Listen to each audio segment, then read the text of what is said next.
হাঁহৰ কলা কণীক লৈ এখন গাঁৱত কৌতূহল। গাঁওখনৰ এঘৰত এটা হাঁহে পাৰিছে ৩টাকৈ কলা কণী। সচৰাচৰ হাঁহে কণী পাৰে বগা, কিন্তু আহি দেখিলো যে কণীটো কলা। কলা কণী চাবলৈ এতিয়া ভিৰ কৰিছে ৰাইজে। এই কলা হাঁহৰ কণী মানে বিচাৰি মানে মানুহ বহুত আহিছে মোৰ ঘৰত। মই দিয়া নাই, মই ভাবিছোঁ তাৰমানে মোৰ যিটো সন্দেহ সেইটো মাৰিব বিচাৰিছোঁ যে মই উমনি দিম। মুখ দিয়া, এইটো কয় মুখ দিয়া কলা কণীটো, এইটো কয় মুখ দিয়া, এনেকুৱা কৰি আছে, হাহাকাৰ কৰি আছে। হাঁহৰ বগা কণী সকলোৱে দেখিছে, কিন্তু হাঁহৰ কলা কণী বুলি ক'লে আজব যেন লাগে। এই যে কণী ৩টা দেখিছে, এইকেইটা হাঁহৰ কণী। বিশ্বাস কৰিবলৈ টান লাগিলেও এয়াই সঁচা। ওদালগুৰি টংলাৰ পানেৰীত এতিয়া এটা পৰিয়ালত হাঁহে কলা কণী পৰাক লৈ সৃষ্টি হৈছে কৌতূহলৰ। পানেৰীৰ হিতেশ কলিতা আৰু হিতুমণি কলিতাৰ ঘৰত সংঘটিত হৈছে এই ঘটনা। কোনোদিনেই নেদেখা দৃশ্য দেখি আশ্চৰ্যবোধ কৰিছে পৰিয়ালটোৰ লগতে এতিয়া গাঁওবাসীয়ে।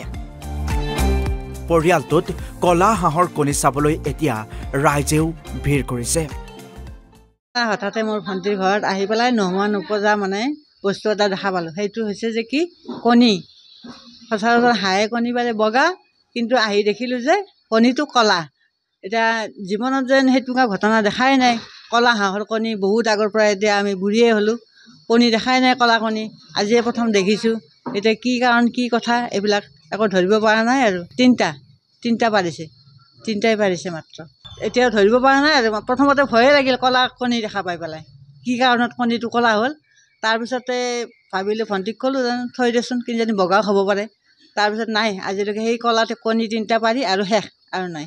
মুখ দিয়া, এইটো কয় মুখ দিয়া কলা কণীটো, এইটো কয় মুখ দিয়া, এনেকুৱা কৰি আছে, হাহাকাৰ কৰি আছে। কলা হাঁহৰ কণী মানে বিচাৰি মানে মানুহ বহুত আহিছে মোৰ ঘৰত। মই দিয়া নাই, মই ভাবিছোঁ তাৰমানে মোৰ যিটো সন্দেহ সেইটো মাৰিব বিচাৰিছোঁ যে মই উমনি দিম। তাৰ পৰা কি মানে জন্ম হয় সেই বস্তুটো চাব বিচাৰিছোঁ আৰু এইকাৰণে ৰাখি থৈ দিছোঁ। আৰু কিছুমানে ফটো লৈ গৈছে ঘৰত আহি পেলাই ষ্টেটাছ দিছে ক'ৰবাত। মানে আমি আচৰিত, সাধাৰণতে গাখীৰ আৰু কণী বগাই, আমি বগা বস্তু লিখিব দিলে সৰুৰে পৰা পাইছোঁ যে বগা বস্তু কি কি, মানে তেতিয়া আমি গাখীৰ কণী এইবিলাকে লিখোঁ। কিন্তু যেতিয়া কণীয়ে কলা হৈছে, ভাবিছোঁ মানে কলিৰ যুগটো আৰু কিছুমান নাভূত নাচভূত এনেকুৱা কিবা হ'ব পাৰে আৰু।